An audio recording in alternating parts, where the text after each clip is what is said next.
All right, guys, we are to the last lesson in chapter 7. So we will finish up capitalization and punctuation and review next week and test next Thursday. So far we have talked about the correct rules for capitalizing letters. We capitalize at the beginning of a sentence. We capitalize at the beginning of a quotation. Proper nouns, etc. We have also talked about all of the ways that we can punctuate a sentence, question marks, periods, exclamation marks,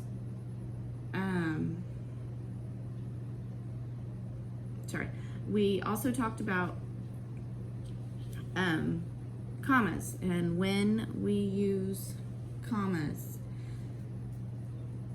And then finally, we talked about apostrophes, and we just finished up apostrophes. Yesterday, remember, we looked at apostrophes when we have possessive forms. My dogs. And contractions. All right. Today, we are going to look at hyphens, colons, and semicolons.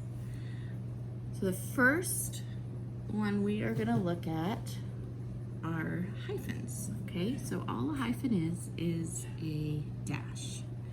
So we hyphen things like compound numbers.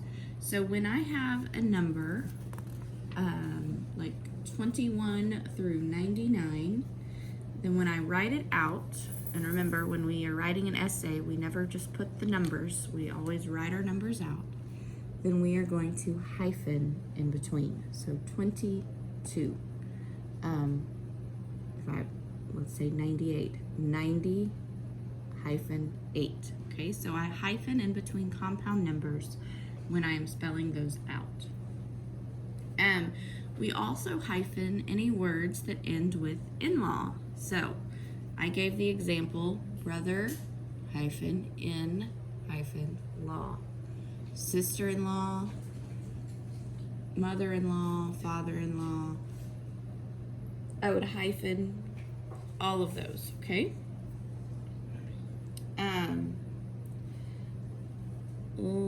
I also am going to hyphen any compound word that begins with self.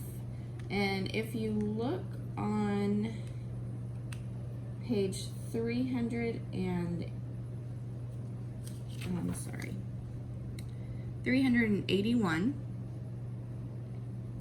they have given you some examples. I gave you the example self-discipline. They said self-addressed. So any compound word beginning with self, we're going to hyphen in between. There are some other hyphenated words that they mentioned on page 381 that don't necessarily follow any rules. You can take a look at those on your own. All right.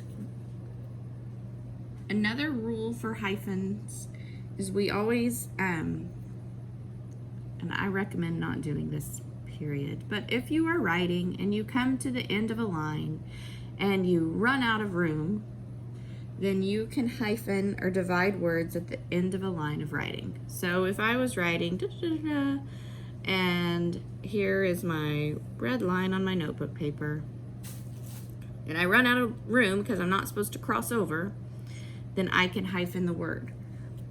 Now, if I hyphen a word, I must hyphen it, I must divide it at a syllable, okay?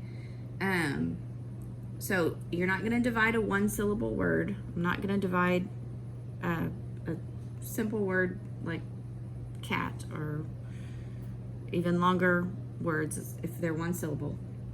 So do not divide a one-syllable word, and you divide only between syllables. So don't divide. I'm trying to see if they gave us an example.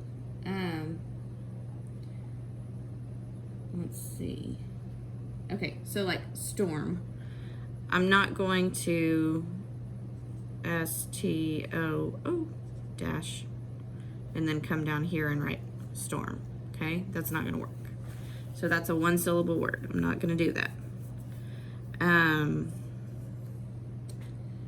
Another example they gave was examples. So remember when we do syllables, when you were in younger grades, you'd clap. Examples. Okay, so we have 3 syllables.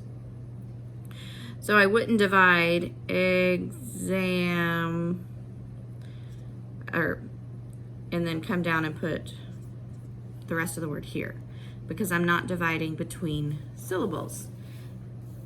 If I were to divide that word, I would have to divide it between syllables. So EX hyphen AMPLES. Okay? Honestly, I suggest let's just not do that, but if you have to, there are rules to follow. Okay. We also use a hyphen when we're connecting verses or chapters. So when I tell you to read chapters 1 through 6, I use a hyphen. In this case, the hyphen can mean the word through. Okay? All right. So that's all about hyphens. Let's move that and trade and look at our other 2 punctuation marks. All right, colons. So a colon is just the 2 dots, one over the other. A colon is used after the greeting of a business letter. So if I'm writing a business letter and I say, "Dear sir," or "Dear ma'am," I am going to use a colon, okay? Even if I use their name. Dear, they gave the example, Mr. Jones. Dear Mr. Jones. I'm gonna use a hyphen, a colon, sorry. We also use colons when we place them between hours and minutes. So if I'm telling you what time it is 3:15 a.m. You already know how to do that. Now you just know what those 2 dots are called. Okay, it's a colon. We also use colons when we place them between chapters and verses. So in the Bible, if you are reading something or if someone tells you to look up John 3:16, this is my chapter, I use a colon to separate it from my verse. Okay? So in scripture references, we use colons. It's pretty easy enough. Not a whole lot of rules for colons. That's that. Okay, our next part of not speech, punctuation is a semicolon, okay? A semicolon has a comma at the bottom and a dot above it, okay? Sorry, I was erasing my other board. So we've got our comma and our dot, okay? A semicolon is used between clauses in a compound sentence, okay? First, let's remember what a clause is. This is from a while back. A clause is a group of words that has a subject and a predicate, or a subject and a verb. Sorry about my dogs. A clause is not always a complete sentence, but it must have a subject and a verb, okay? So we use between clauses in a compound sentence when we don't have a conjunction, okay? What are our conjunctions? And, but, nor, for, so, yet. Those are just a few examples of the ones that we've talked about, right? Okay? All right, so semicolon is used between clauses in a compound sentence with no conjunction. We also use them between clauses with a conjunction if commas are already used within a clause. So I'm going to give you some examples. Let's see. I'm sorry, this is, I erased it. Worked very good. Okay. So I have a sentence. It had happened often before. This time it was more serious. All right. Sorry, you'll have to wait for me to write. Okay.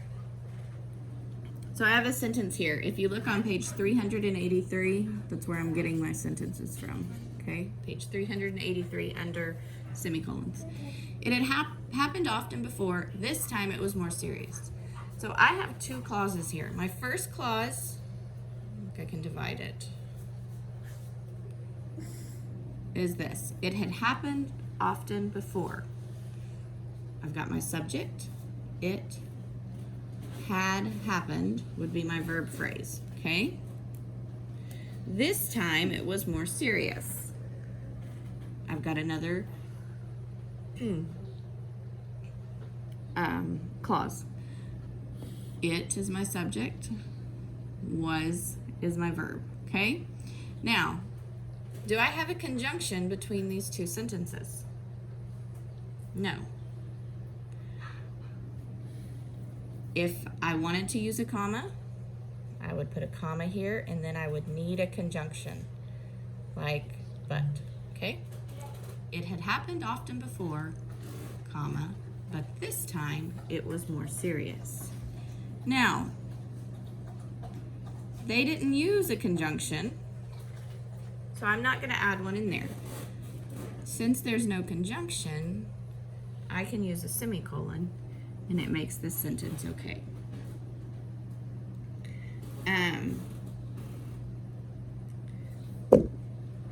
Then for the second rule,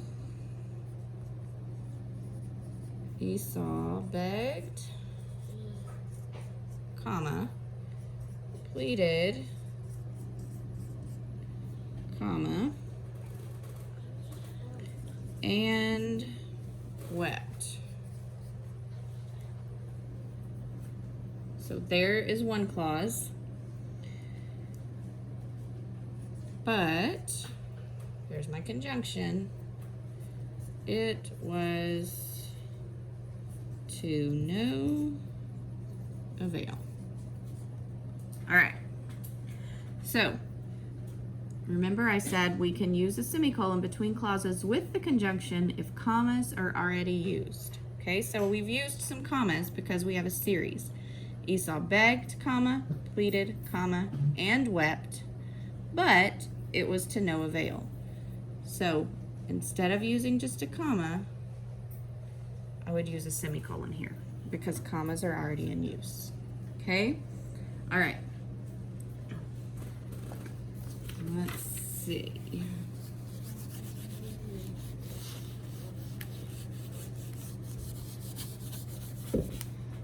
Whoops. Sorry. All right. If you look on page 384, okay, in your grammar book, page 384, part A, just a moment. Celie, I'm going to help you in just a second. Okay? All right. Part A is practicing using hyphens, okay? So it is dividing between syllables. So you've got to figure out how many syllables are in that word and figure out where to divide between your syllables. Part B, you are going to just correct the sentences. Some of the sentences need hyphens, some need colons, and some need semicolons. So let's look at number 3 on part on page 384. So this is class practice. So they give you the word oversleep. It's one word. They want to know, where do I hyphen that? Where, if I came to the end of my word, end of my line and I have to hyphen between syllables, where would I hyphen? Oversleep. Okay? The most logical place would be between your words. Okay?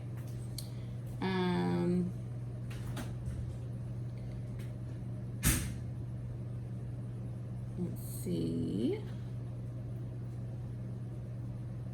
I gave another one. Oiliness. It's kind of a weird word. Okay. So I'm going to hyphen between my syllables like that. Okay. Honestly, you could hyphen just like we did here with just the one hyphen in the middle.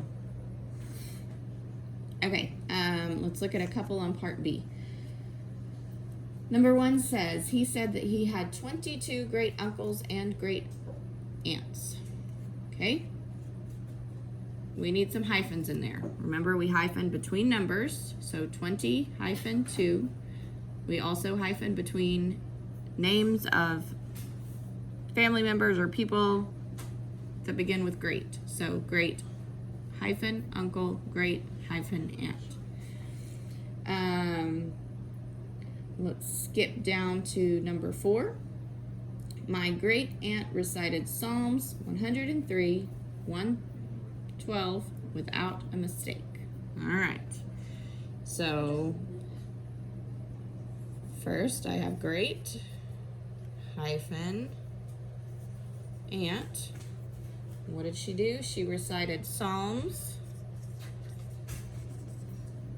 103. What needs to come next? A colon.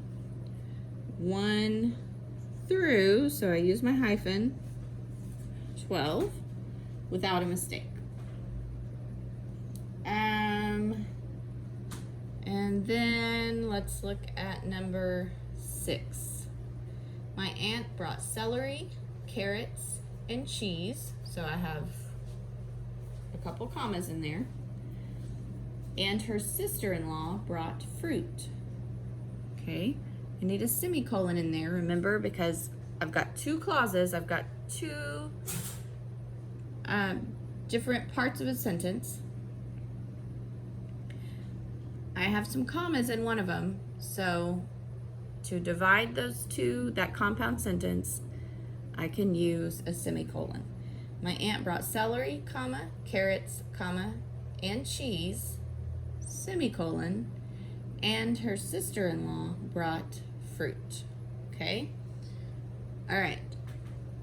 I hope this makes sense. It's so much easier when we're in class together to do these. I want you to do page 384. Written exercise.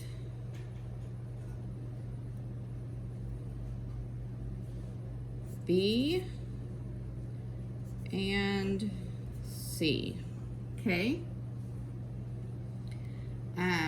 For part B, you're going to copy the sentence and add the missing hyphens, colons, and semicolons.